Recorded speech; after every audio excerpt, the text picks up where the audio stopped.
Israeli सेना ने Hamas द्वारा बंधक बनाई गई महिला सैनिक का शव किया बरामद। इजरायली सेना एयर स्ट्राइक के साथ साथ जमीनी हमले भी गाजा पट्टी पर बने हमास के ठिकानों पर कर रही है। इजरायल के प्रधानमंत्री बेंजामिन नेतन्याहू का कहना है कि वह जब तक हमास का खात्मा नहीं कर देते तब तक वह शांत नहीं बैठेंगे।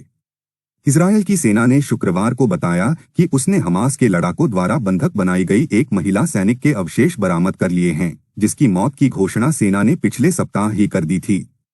हमास लड़ाके पिछले महीने किए गए हमले के दौरान 200 से ज्यादा लोगों को बंधक बनाकर ले गए थे।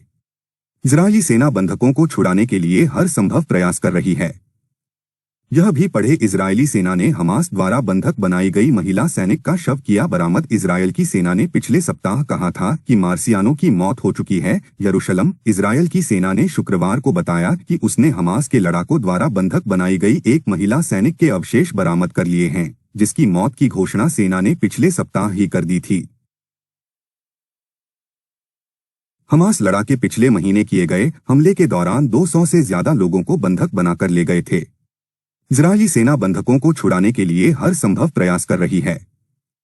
पश्चिम एशिया के घटनाक्रम से नई चुनौतियां उभर रहीं। Voice of global south summit में प्रधानमंत्री मोदी एएफपी की रिपोर्ट के मुताबिक इजरायली सेना ने एक बयान में कहा, सैनिक नोआ मार्सियानो का शव। साथ ही सैनिकों द्वारा गाजा पट्टी में अल-शिफा अस्पताल के निकट एक इमारत से निकाला गया है। इजरायल की सेना ने पिछले सप्ताह कहा था कि मार्सियानो की मौत हो चुकी है। हालांकि हमास के लड़ाकों ने कहा था कि वह इजरायली बमबारी में मारी गई। हमास ने पिछले महीने 7 अक्टूबर को इजरायल पर बेहद घातक हमला किया था।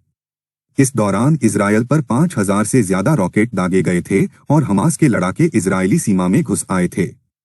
इस दौरान हमास के लड़ाकों ने जमकर कत्लेआम किया था और 200 से ज्यादा लोगों को बंदी बनाकर गाजा पट्टी में लग गए थे।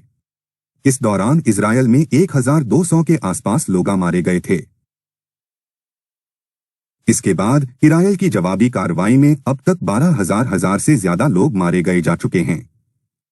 इजरायली सेना एयर स्ट्राइक के साथ साथ जमीनी हमले भी गाजा पट्टी पर बने हमास के ठिकानों पर कर रही है। इजरायल के प्रधानमंत्री बेंजामिन नेतन्याहू का कहना है कि वह जब तक हमास का खात्मा नहीं कर देते तब तक वह शांत नहीं बैठेंगे। प्रधानमंत्री नरेंद्र मोदी ने इस दौरान एक बार फिर हमास और इजरायल के बीच जारी संघर्ष में आम नागरिकों के मारे जाने की कड़े शब्दों में निंदा करते हुए कहा कि पश्चिम एशिया के घटनाक्रम से नई चुनौतियां उभर रही हैं और अब वक्त आ गया है कि ग्लोबल साउथ के देशों को पूरी दुनिया के व्यापक हित में मिलकर आवाज उठानी चाहिए। पीएम मोदी ने कहा कि भारत ने 7 अक्टूबर को इजरायल पर हुए भयावह आतंकवादी हमले में निंदा की है।